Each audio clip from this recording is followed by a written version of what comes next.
오늘 제목은 은혜를 기억하자.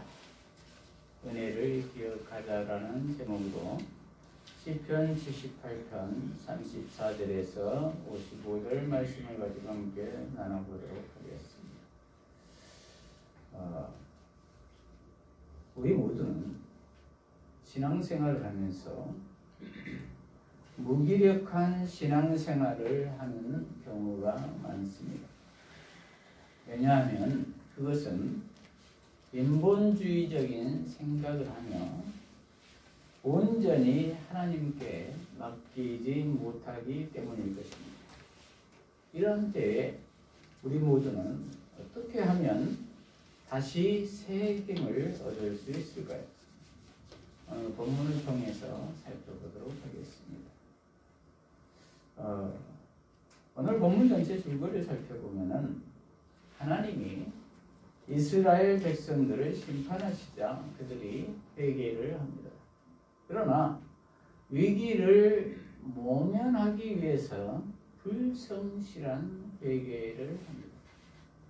그럼에도 불구하고 하나님은 그들을 긍휼히 여기시고 용서하십니다. 그리고 원래 목적지인 시온산으로 인도해 주십니다. 여기에서 우리 모두가 깨달아야 할 점은 첫째로 진실한 회개를 하자. 진실한 회개를 하자. 34절부터 보면은 주께서 그들을 죽이실 때에 그들이 주님을 찾아 돌아와서 하나님께 간절히 빌었고 그제야 그들은 하나님께서 그들의 반석이심과 지극히 높으신 하나님께서 그들의 구속자이심을 기억하였다. 그러나 그들은 입으로 주께 아첨하며 혀로 그분께 거짓말하였으니 주께 향하는 그들의 마음이 확고하지 않았으며 그들은 그분의 언약에 신실하지 않았다. 이렇게 기록하고 있습니다.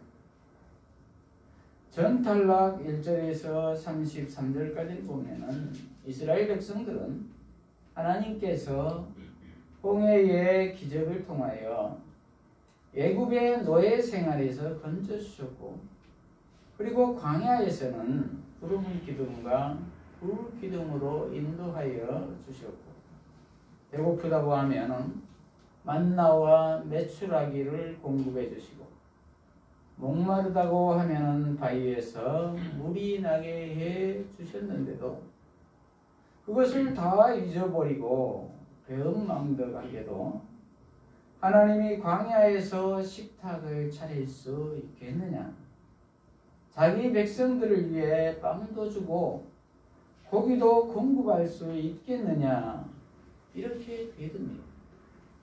그리고 계속 더 다고만 하면서 불평, 불만을 터뜨리고 있습니다. 그리고 이제 아예 구원의 하나님도 신뢰하지도 믿지도 않습니다. 그리고 여전히 하나님을 부정하고 자신의 탐욕만을 위해서 죄악 가운데에 살고 있습니다. 그래서 하나님께서는 33절에 보면은 그들의 날들을 헛되이 끝나게 하셨고 그들의 횟수를 두려움 속에서 끝나게 하셨다. 이렇게 기록하고 있습니다. 그래서 이어지는 오늘 본문 34절에서 35절은 주께서 그들을 죽이실 때에 이렇게 시작하고 있습니다. 그러자 그들이 주님을 찾아와서 간절히 빌었다고 합니다. 그리고 그제서야 하나님께서 그들의 반석이심과 지극히 높으신 하나님께서 그들의 구속자이심을 기억하였다는 것입니다. 항상 인간들은 그렇습니다. 자기 배가 부르고 등 따시면 하나님을 잊어버립니다. 그리고 다 자기가 잘해서 잘 먹고 잘 산 줄로 착각합니다. 그리고 계속 더 다고만 합니다. 그러나 그것이 끊어지고 어려워지면 그때서야 하나님을 찾는다는 것입니다. 그런데 그때라도 진실하게 찾으면 좋은데 잠깐 위기를 모면하려고 한다는 것입니다. 이것이 문제라는 것입니다. 36절에서 37절을 보면은 그러나 그들은 입으로 주께 아첨하며 혀로 그분께 거짓말하였으니 주께 향하는 그들의 마음이 확고하지 않았으며 그들은 그분의 언약에 신실하지도 않았다. 이렇게 기록하고 있습니다. 참으로 안타까운 일이죠. 그때뿐이라는 것입니다. 저와 여러분은 어떻습니까? 진실한 회개를 해야 될 줄로 믿습니다. 그것이 삶으로 열매로 드러나야 될 줄로 믿습니다. 그런데 문제는 그들도 그렇게 하지 않으려고 하지만 잘 안 된다는 것이 우리의 문제이기도 합니다. 왜냐하면 그것은 인간의 연약함 때문에 그렇기 때문입니다. 그러면 어떻게 해야 할까요? 그것은 온전히 나 자신을 주님께 맡겨야 된다는 말입니다. 나의 주인이 예수님으로 바뀌어야 된다는 말입니다. 즉 성령을 받아야 한다는 말입니다. 그럴 때 예수님이 주인이 되어주셔서 직접 하시니까 넉넉히 감당할 수가 있습니다. 그러므로 이 일을 위해서 우리 모두는 은혜를 주시라고 기도해야 할 줄로 믿습니다. 왜냐하면 은혜는 내가 받고 싶다고 해서 받아지는 것이 아니라 위로부터 부어져야 하기 때문입니다. 둘째로 긍휼의 하나님을 기억하자. 긍휼의 하나님을 기억하자. 38절부터 보면은 그러나 주께서 긍휼로 그들의 죄악을 덮으시고 그들을 멸하지 않으셨으며 노를 여러 번 돌이키시고 진노를 결코 다 발하지 않으셨으니 그들이 한낱 육체이며 가서 돌아오지 않는 바람임을 기억하셨기 때문이다. 그들이 얼마나 광야에서 주님을 반역하고 사막에서 그분을 슬프게 하였던가. 그들이 거듭거듭 하나님을 시험하고 이스라엘의 거룩하신 분을 괴롭게 하였다. 그들이 주님의 손길을 기억하지 아니하고 자기들을 대적에게서 구속하신 날도 기억하지 아니하였다. 이렇게 기록하고 있습니다. 그들이 거듭거듭 하나님을 시험하고 이스라엘의 거룩하신 분을 괴롭게 하였다는 것입니다. 거듭거듭 시험받는다는 것은 참 피곤한 일이지요. 그리고 그들이 주님의 손길을 기억하지 아니하고 자기들을 대적에게서 구속하신 날도 기억하지 아니하였다는 것입니다. 하나님이 자신들을 구해 주신 것도 다 잊어버렸다는 것입니다. 배은망덕입니다. 얼마나 하나님도 힘드셨겠습니까? 저와 여러분은 어떻습니까? 혹시 하나님을 거듭거듭 시험하고 있지는 않습니까? 이거 해주시면 제가 믿을게요. 하나님 계신 것 맞아요? 이렇게 말해요. 꼭 믿어주는 것처럼 말입니다. 사실상 하나님은 우리가 안 믿어주어도 하나님이십니다. 왜냐하면 하나님은 스스로 존재하신 하나님이시기 때문에 그렇습니다. 출애굽기 3장 14절에 보면 모세가 하나님을 누구라고 말해야 합니까? 라고 하니까 I am who I am. 나는 스스로 있는 자이다. 이렇게 말씀하고 계시잖아요. 그렇습니다. 하나님은 스스로 존재하신 분이십니다. 누가 인정해 주어야 하나님이 되신 분이 아니시라는 말입니다. 그러므로 아쉬운 것은 우리들입니다.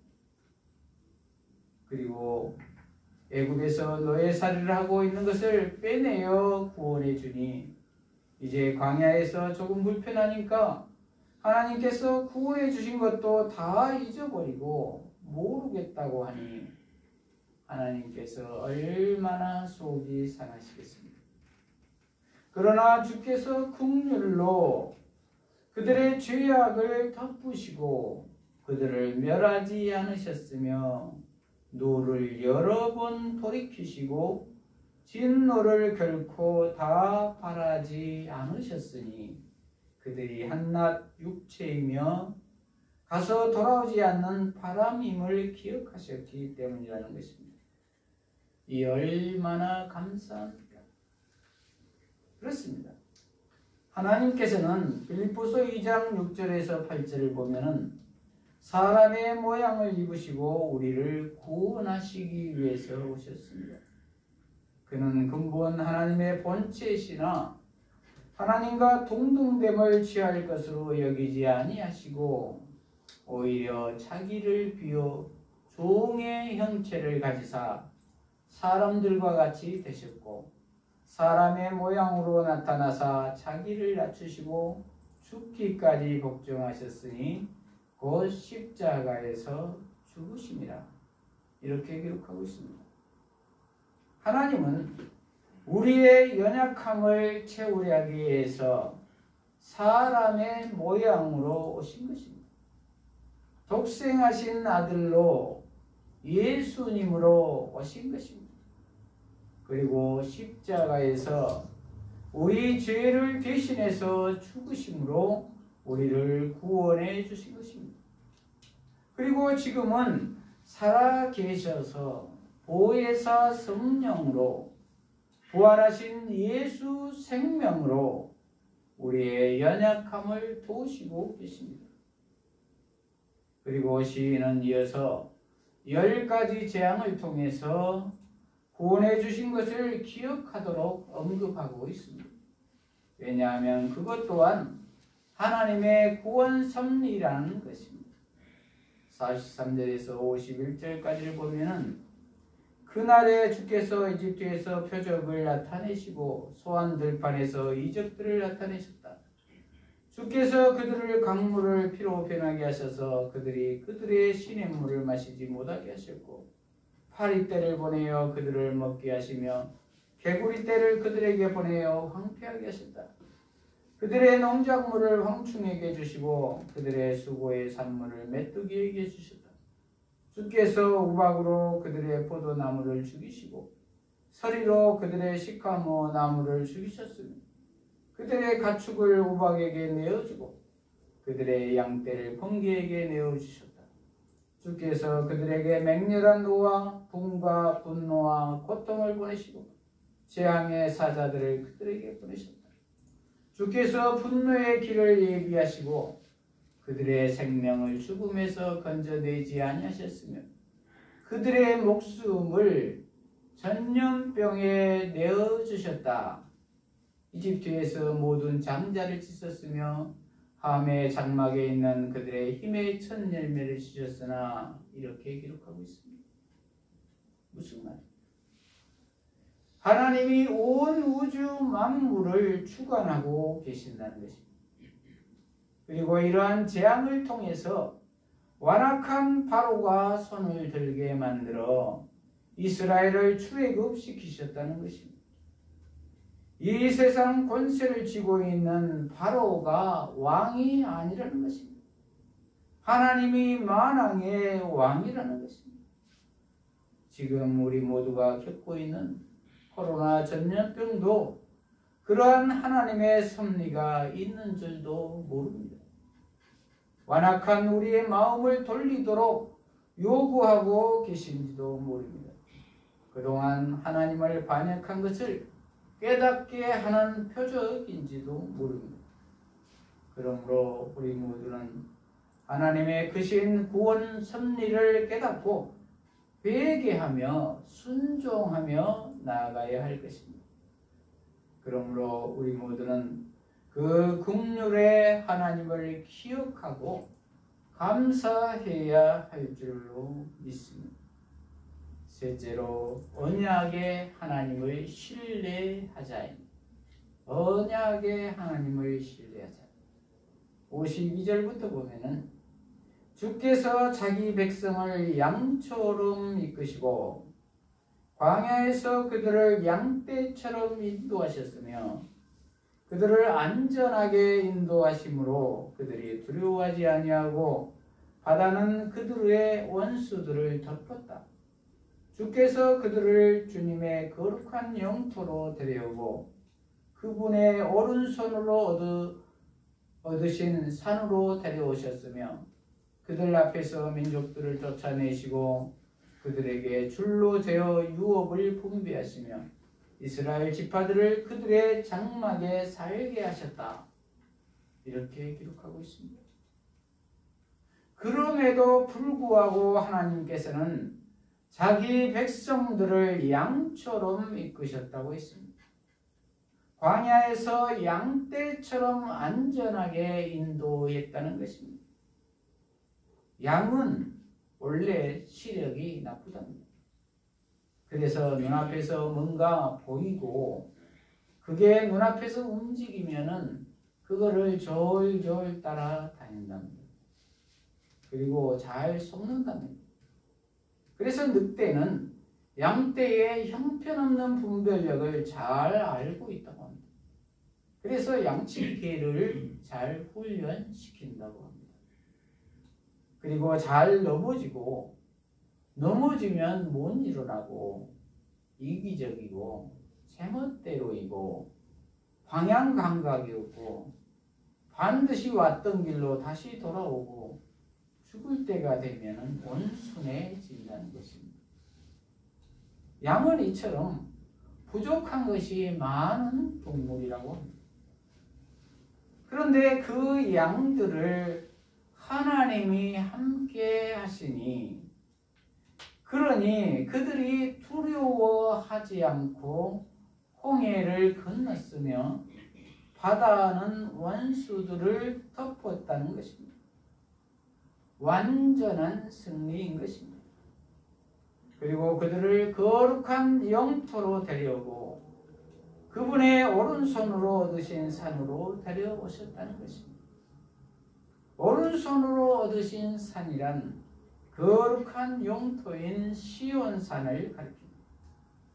그리고 그들 앞에서 이방 민족들을 내쫓으시고 그들에게 줄로 재어 땅을 분배해 주셨다는 것입니다. 그래서 이스라엘 지파들을 그들의 장막에서 살게 하셨다는 것입니다. 약속하신 거룩한 땅 가나안까지 인도하시고 시온산을 차지하게 하셨다는 것입니다. 이처럼 하나님께서는 애굽에서 가나안까지 아브라함 때부터 다윗 때까지 한결같이 신실하셨다는 것입니다. 그러므로 하나님께서는 약속하신 것은 꼭 이루시는 하나님이시며 우리에게 남겨두신 하나님 나라의 약속도 반드시 성취하신다는 것입니다. 그러므로 우리 모두는 언약의 하나님을 온전히 신뢰해야 할 줄로 믿습니다. 말씀을 마무리합니다. 저와 여러분은 은혜가 있으십니까? 은혜가 없으시다면 첫째로 진실한 회개를 해야 합니다. 둘째로 긍휼의 하나님을 기억해야 합니다. 셋째로 언약의 하나님을 신뢰해야 합니다. 이런 우리 모두가 되어서 은혜를 온전히 회복하는 저와 여러분이 되시기를 축복합니다. 기도하십시오.